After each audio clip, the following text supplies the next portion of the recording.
रंजन कुमार। विधानसभा के हो रहे ताजा चुनावों में आज हम बंगाल की चर्चा करेंगे। आज की चर्चा में हम वहां भाजपा की चुनावी संभावना को टटोलेंगे।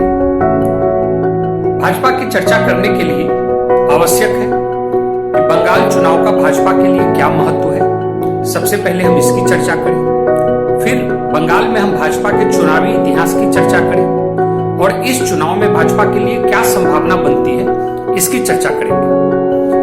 अगर भाजपा की दृष्टि से बंगाल के चुनावी महत्व को समझना है तो हमें इतिहास की ओर जाना होगा। सबसे पहले हम देखेंगे कि किस प्रकार भाजपा की जो मुख्य आइडियोलॉजिकल जो मुद्दे हैं जिस पर आज भी वह टिकी हुई है और अक्सर उनको विमर्श में लाने का प्रयास करती है, उसका उद्भव बंगाल से ही हुआ जान पड़ता है।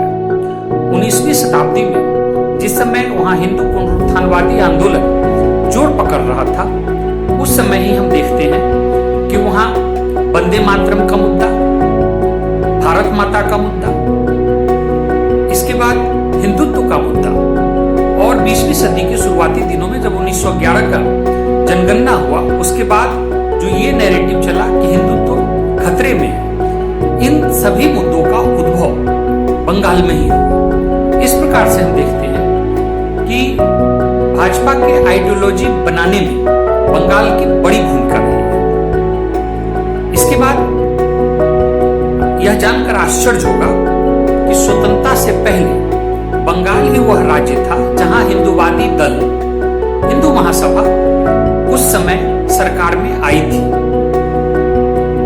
लेकिन यह विडंबना है कि देश स्वतंत्र होने के बाद अब तक बंगाल में फिर कभी हिंदूवादी दलों का शासन नहीं आ पाया है। इस प्रकार से हम देखते हैं कि बंगाल का महत्व भाजपा के लिए काफी ज्यादा है।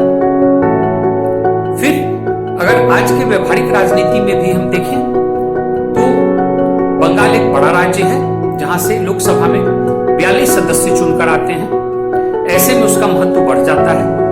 पुनः हम देखते हैं कि 2019 के चुनाव के भाजपा के एक साथी शिवसेना अब उससे अलग हो चुके हैं। ऐसे में भाजपा बंगाल से शिवसेना के सदस्यों के जाने से जो सीटों की हानि हुई है उसकी भरपाई करना चाहती है। साथ ही साथ बंगाल जीतने के बाद एक तरह से उत्तर और पूर्वोत्तर भारत के सभी राज्यों पर प्रत्यक्ष या अप्रत्यक्ष रूप से भाजपा का शासन कायम हो जाएगा। हाँ, एक बात और, हम जानते हैं कि भाजपा अपने पूर्ववर्ती रूप जिसमें उसका नाम भारतीय जनसंघ था, उसके संस्थापक श्यामा प्रसाद मुखर्जी थे और वे बंगाल से ही आते थे। स्वतंत्रता के पहले जो वहां एक सरकार बनी थी उसमें वे उप प्रधानमंत्री भी रह चुके थे। ऐसे में भाजपा का बंगाल में इतनी गंभीरता से चुनाव लड़ना पूरी तरह से समझ में आता है। जहां तक भाजपा के चुनावी इतिहास की बात है तो हम देखते हैं कि स्वतंत्रता के बाद पहले आम चुनाव जो 1952 में हुए, उसमें देश में कुल 92 सीट पर भाजपा चुनाव लड़ी और उनके 3 सांसद चुने गए। भाजपा उस समय अपने पूर्ववर्ती रूप भारतीय जनसंघ के रूप में थी और उसने 92 सीट पर चुनाव लड़े थे। इन 3 सांसद में से 2 बंगाल से ही जीत कर आए थे। एक स्वयं मुखर्जी जो कोलकाता के सीट से चुने गए थे, दूसरे दुर्गा चरण बनर्जी थे जो मिदनापुर से जीते थे। 1952 में जो विधानसभा के चुनाव हुए उसमें भारतीय जनसंघ ने पूरे देश में 35 विधायक चुनवाए, जिनमें से 9 पश्चिम बंगाल से ही जीते थे। पश्चिम बंगाल से जीते अगर 9 विधायकों का हम देखते हैं तो उनमें से 8 मिदनापुर और झारग्राम जिला से ही जीते थे, जहां भाजपा आजकल काफी मजबूत है। इस चुनाव को अगर हम देखें तो उसके बाद भाजपा और कम्युनिस्ट में मुख्य विपक्षी दल बनने की होड़ लगी हुई थी। लेकिन श्यामा प्रसाद मुखर्जी के 1953 में असामयिक निधन ने जनसंघ के वहां बढ़ते ग्राफ को रोक दिया और हम देखते हैं कि आगे के चुनाव में 1957 और 1962 के चुनाव में भाजपा को वहां कोई सफलता हाथ नहीं लगी। 62 में तो उसके सभी कैंडिडेट अपना जमानत वहां जब्त करवा बैठे। फिर उसके बाद भाजपा को वहां छिटपुट सफलता मिलती रही। 67 के चुनाव में उसके एक एमएलए जी वहां से जीते।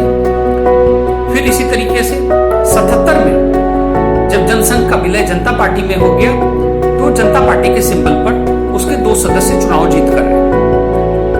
1980 में जब भारतीय जनता पार्टी का गठन हुआ उसके बाद से चुनावी सफलता हासिल करने में भाजपा को लगभग 15 वर्ष लग गए। इस अवधि में वहां भाजपा का कार्यभार मुख्यतः 2 नेता तपन सिकदर और तथागत राय देख रहे थे। तपन सिकदर बाद में दमदम से लोकसभा के सदस्य चुने गए, जबकि तथागत राय को बाद में राज्यपाल बनाया गया। हम देखते हैं कि भाजपा को पहली चुनावी सफलता 1988 में मिली जब तपन सिकदर दमदम से सांसद चुने गए। वे 1999 में भी चुनाव जीते।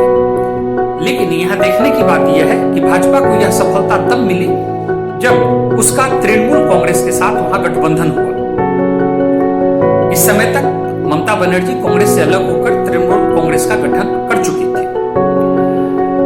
भाजपा को यह सफलता लोकसभा के चुनाव में तो मिला, लेकिन विधानसभा के चुनाव में उसे पहली सफलता 1999 में एक उपचुनाव में मिला, जहां वो टीएमसी के सपोर्ट से उत्तरी 24 परगना जिला के अशोकनगर सीट को जीतने में सफल हो सके। विधानसभा के चुनाव में भाजपा को एक सफलता 2014 में हाथ लगी। यह महत्वपूर्ण इसलिए था कि तब तक केंद्र में नरेंद्र मोदी की सरकार बन चुकी थी और बंगाल से सन 2011 ईस्वी में कम्युनिस्टों की विदाई हो चुकी थी और ममता बनर्जी वहां मुख्यमंत्री बन चुकी थी।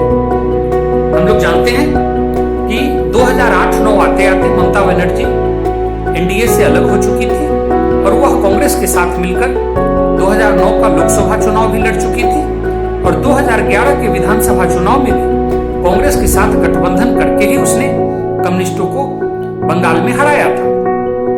इसके बाद भाजपा ने अपना निशाना ममता बनर्जी की ओर साधना शुरू किया और नरेंद्र मोदी के प्रधानमंत्री बनने के बाद बंगाल की तरफ उनका फोकस बढ़ा। ऐसे में सितंबर 2014 में उत्तरी 24 परगना की एक सीट बसीरहाट है, वहां हुए उपचुनाव में भाजपा ने टीएमसी को पराजित कर वह सीट छीन ली। इसे बंगाल के राजनीति में टर्निंग पॉइंट माना जा सकता है।